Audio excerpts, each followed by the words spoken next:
So hello friends, welcome back again to my YouTube channel. इस video में आपको sample processing के बारे में जानकारी देने वाला हूँ, या फिर सैंपल प्रिपरेशन जो है किस तरह से किया जाता है। तो किसी सैंपल को एनालिसिस करने से पहले हमको सैंपल को प्रिपेयर करना पड़ता है, जिससे क्या हो, उसके एनालाइट को हम डिटेक्ट कर पाएँ। ठीक है, जिसका एनालिसिस हमको करना है, उस एनालाइट को डिटेक्ट करने के लिए उसको क्या करना पड़ता है, अलग अलग मेथड के लिए अलग अलग टाइप के प्रोसेस जो है किया जाता है। ठीक है, यदि सैंपल सॉलिड है तब उसको हम क्या करेंगे, क्रश कर देंगे, छोटे छोटे टुकड़ों में तोड़ देंगे। ठीक है, उसके बाद में अगर मान के चलो आपको स्पेक्ट्रोफोटोमीटर या एक्सरे मेथड लेना है तो डायरेक्टली आप इसको ले सकते हो। पाउडर मेथड में पाउडर ले सकते हो, क्रिस्टल मेथड में क्रिस्टल ले सकते हो। होमोजीनस सैंपल में कोई दिक्कत नहीं होता, क्योंकि होमोजीनस सैंपल जहाँ से भी लो आप, क्या होगा, आपको सारे के सारे कंपोनेंट जो है एक जैसे मिलेंगे। लेकिन हेट्रोजीनस मटेरियल की बात करें तब हमको ध्यान देना रहता है कि हम जो सैंपल कलेक्ट करेंगे रैंडमली कलेक्ट करेंगे।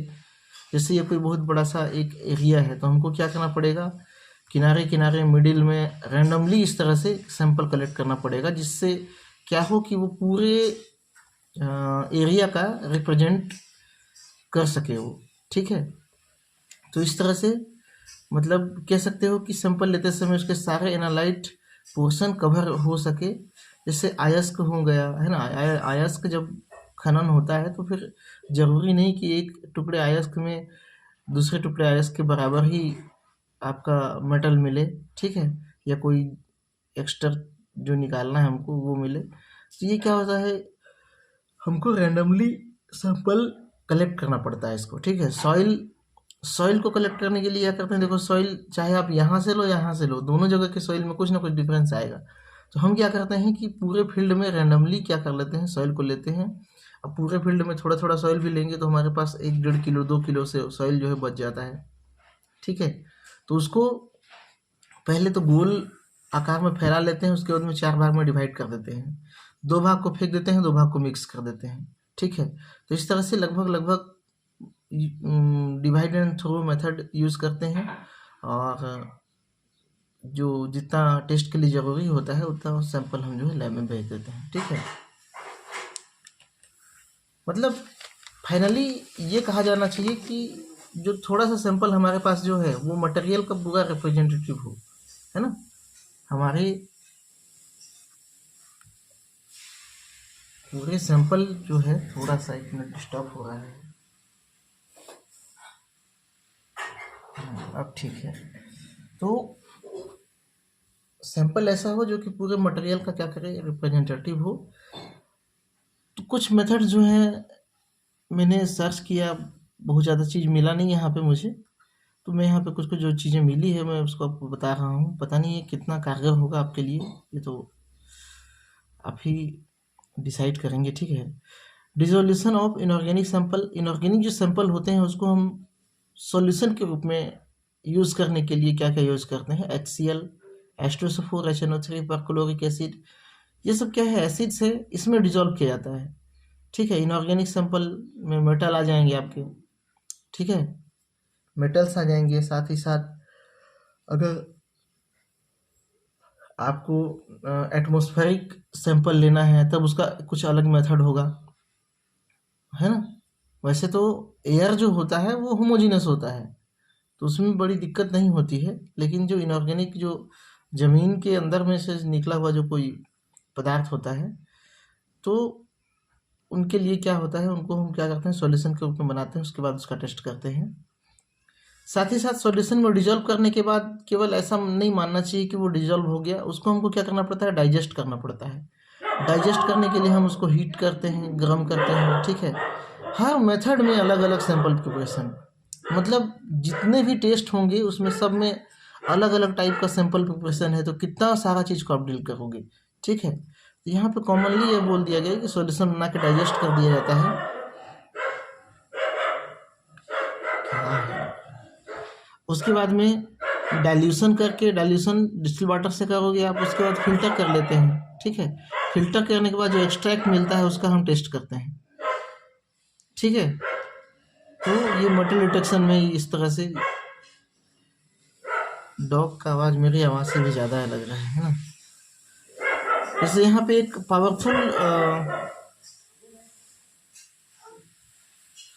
पावरफुल एसिड जो है होता है एक्वा रेजिया। मतलब इसमें क्या होता है कि जो material normally H2SO4 HNO3 perchloric acid इत्यादि में नहीं घुल पाते हैं, उनके लिए हम उसको घुलने के लिए हम एक्वा रेजिया का यूज़ करते हैं। कई बार उसको काफ़ी इम्पोर्टेंटली वाइवा इत्यादि में पूछा जाता है कि एक्वा रेजिया होता क्या है। तो इसमें होता क्या है, 3 पार्ट HCl होता है, 1 पार्ट HNO3 होता है। आपको HCl को याद रखना है, HCl 3 पार्ट होगा, HNO3 1 पार्ट होगा।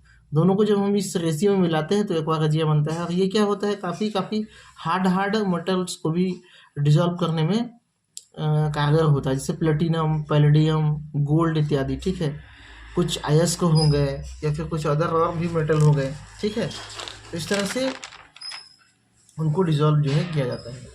अब आता है dissolution of organic sample. Organic sample देखो यहाँ पे कार्बनिक सैंपल क्या क्या होंगे, बॉडी पार्ट से निकले हुए, है ना, प्लांट से निकले हुए कुछ पदार्थ हो गए, जैसे ब्लड सैंपल हो गया, यूरिन सैंपल हो गया, या फिर आपका टिश्यू हो गया, या पेड़ पौधे का क्लोरोफिल हो गया, हीमोग्लोबिन हो गया, और डिफरेंट टाइप के, है ना।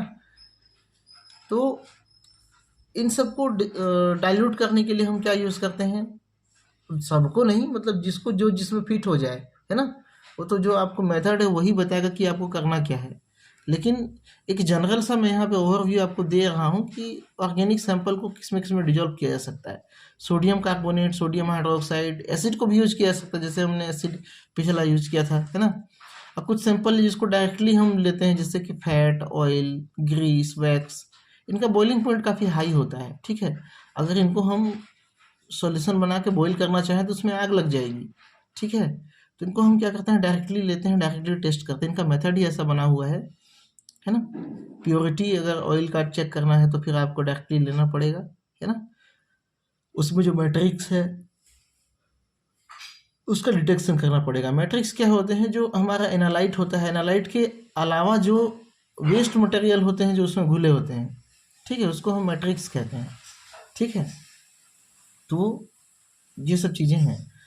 अब इसको कुछ लाइट एल्कोहल मतलब छोटे ब्रांच वाले एल्कोहल, छोटे ब्रांच वाले एल्डिहाइड, छोटे ब्रांच वाले एनहाइड्राइड, छोटे ब्रांच वाले कीटोन, ईस्टर, ऑर्गेनिक एसिड इत्यादि में भी हम क्या कर सकते हैं, इनको डिजॉल्व कर सकते हैं।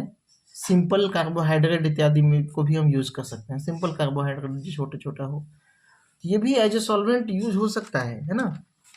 तो जैसा मेथड का रिक्वायरमेंट है उस तरह से।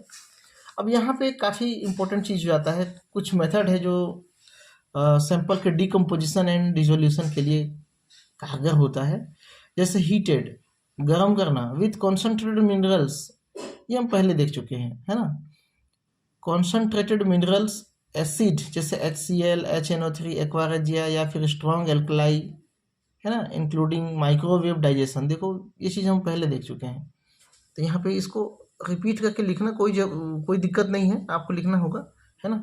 तो इस तरह से हम क्या करते हैं, मटेरियल को लेके, इसमें दिया है कौन सा मटेरियल, जियोलॉजिकल, जो आपका भूगर्भ से निकलता है वैसा।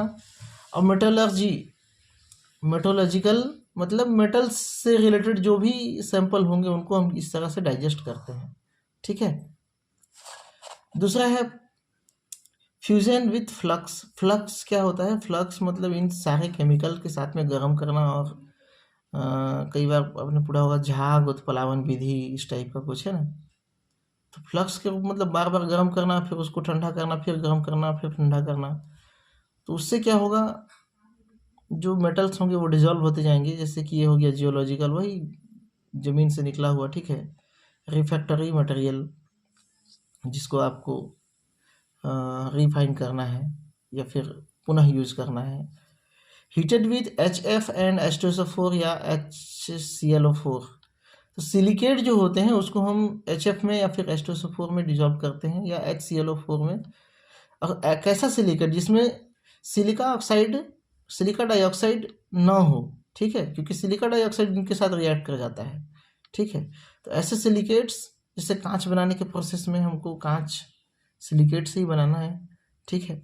तो उस समय हम ये जो सॉल्यूशन है वो यूज़ करते हैं, ठीक है। एसिड लीचिंग विथ HNO3, जैसे सॉइल सैंपल कलेक्ट कर लिए, हमको सॉइल सैंपल का डिटेक्शन करना है, तो वहाँ पे हम एसिड लीचिंग प्रोसेस कराते हैं, एसिड के साथ में HNO3 के साथ में उसको डाइजेस्ट कराते हैं। सेडिमेंट्स, कुछ कुछ जो इम्प्योरिटीज़ होती हैं उसको सेडिमेंट के द्वारा भी हम क्या करते हैं, वहाँ से रिमूव आउट करते हैं, या कुछ टेस्टिंग मटेरियल को भी हम सेडिमेंट करा सकते हैं, ठीक है। जिससे किसी का मास लेना हो, भार लेना हो, ठीक है। थोड़ा लाइट का प्रॉब्लम हो रहा है ना, नेचुरल लाइट में आपको जो वीडियो बन रहा है तो फिर थोड़ा दिक्कत हो सकता है। Dry oxidation by heating in furnace, देखो कई बार जैसे सॉइल में हमको क्या करना रहता है, ऑर्गेनिक कार्बन का एनालिसिस करना रहता है। ऑर्गेनिक कार्बन को हीट करने से वो उड़ जाता है। अब मान के चलो हमको 10 ग्राम सैंपल है, उसमें कितना ऑर्गेनिक कार्बन है वो हमको देखना है, तो हम उसको फर्नेस में जला देते हैं, ठीक है। उसके वजन में जो परिवर्तन होता है उतना क्या रहता है, ऑर्गेनिक कार्बन होता है। तो ये जनरली खाद जो ऑर्गेनिक मैनर होता है ना, जैसे केचुआ खाद, उसमें चेक करने की विधि है। तो यहाँ पे फर्नेस का भी यूज होता है। और wet oxidation by boiling with concentrated H2SO4 HNO3 HClO4, तो ये सब क्या है, ऑक्सीडाइजिंग एजेंट है। मतलब गीला सैंपल है तो फिर उसके साथ में इस तरह से ऑक्सीडाइजिंग एजेंट यूज करके हम क्या करते हैं, उसका टेस्ट करते हैं। तो ऑर्गेनिक मटेरियल हो गया इसमें विथ इनऑर्गेनिक एनालाइट, जिसमें ऑर्गेनिक मटेरियल हो जिसमें इनऑर्गेनिक एनालाइट हो, तो उसको हम क्या करेंगे, इस विधि से सैंपल प्रिपेयर करेंगे। अब स्पेक्ट्रोफोटोमीटर, जितने टाइप के अलग अलग स्पेक्ट्रोफोटोमीटर है उतने टाइप के अलग अलग मेथड से आप सैंपल प्रिपेयर कर सकते हो। एक तो केमिकल रिएक्शन, सब में केमिकल रिएक्शन होता है। टर्बिडोमीटर है तो फिर टर्बिडिटी जनरेट करने के लिए, कलरीमीटर है तो कलर जनरेट करने के लिए, कलर जनरेट करने के लिए, ठीक है। तो जितना टाइप के स्पेक्ट्रोफोटोमीटर है, जैसे कि AAS की बात करें तो AAS में क्या होता है, हम कॉम्प्लेक्स रिएक्शन कराते हैं। कॉम्प्लेक्स रिएक्शन कहने का मतलब जो जिस मेटल आयन को हमको डिटेक्ट करना है, उस मेटल आयन को हम क्या करेंगे, EDTA हो गया, TEA या फिर DPTA इत्यादि जो होता है, सब लिगेंड होता है ना। लिगेंड वाले केमिकल्स होते हैं, उसके साथ में हम मेटल आयन का रिएक्शन कराते हैं, जिससे क्या बनता है, कॉम्प्लेक्स का फॉर्मेशन होता है। अब जब कॉम्प्लेक्स का फॉर्मेशन हो गया तो फिर उसको कॉम्प्लेक्स क्या हो जाएगा, लिगेंड के बीच में केज लाइक स्ट्रक्चर में बंध जाएगा, ठीक है। अब उसको एनालिसिस करने के लिए क्या करेंगे, उसको फ्लेम के द्वारा हम उसको बर्न कराएंगे, जिससे हमको फ्री मेटल आयन का एटम जो है मिलेगा। तो एटॉमिक एब्जॉर्प्शन स्पेक्ट्रोफोटोमीटर उसी पे डिपेंड करता है कि एटम्स के रूप में हम उसको तोड़ें और उसको एनालिसिस कर लें, ठीक है। और साथ ही साथ डाइल्यूशन भी करना पड़ता है विथ वाटर या एसिड या वाटर के साथ में डाइल्यूशन भी करना पड़ता है ना। ऐसा नहीं कि हम यहाँ एसिड के साथ में पहले इसको रिफ्लेक्स करा लिए, उसके बाद हम ऐसे ही छानेंगे तो क्या होगा, फिल्टर पेपर ही जल जाएगा। तो हमको इसको डाइल्यूशन करना पड़ता है, मतलब डाइल्यूट करके छाना पड़ता है। उसके बाद में उसमें जो रिजल्ट आता है उसमें डाइल्यूशन फैक्टर को जोड़ देते हैं, मल्टीप्लाई कर देते हैं, ठीक है।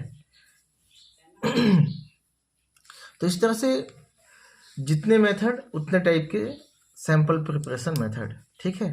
तो ये चीज़ को आप ध्यान रखिएगा। मैं ये नहीं कह रहा हूँ कि केवल इतना लिखने से ही आपको मार्क्स कंप्लीट मिल जाएगा, लेकिन कुछ नहीं तो यही सही, कम से कम कुछ तो मिले, है ना। क्योंकि मटेरियल्स जो है वो मिल नहीं रहे हैं। अगर किसी के पास मटेरियल हो तो प्लीज़ सेंड मी, मैं दोबारा से जो है वीडियो बना दूंगा। और नहीं है तब की बात, तो इसी से काम चलाना पड़ेगा।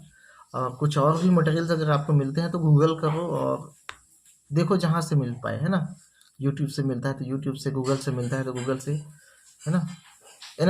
एनालिसिस केमिस्ट्री जो है ना, थोड़ा सा अजीब सा ही सब्जेक्ट है, जिसका नोट्स हो गया, कंपोनेंट हो गया, या फिर इसका मटेरियल जो होता है ना वो हार्डली मिल पाता है, ठीक है। तो मुझे जितना मिला मैंने आपको जो है प्रोवाइड करा दिया है। और आगे आपको काम करना है, आपको एग्ज़ाम देना है, तो बेस्ट ऑफ लक और थैंक यू, ठीक है।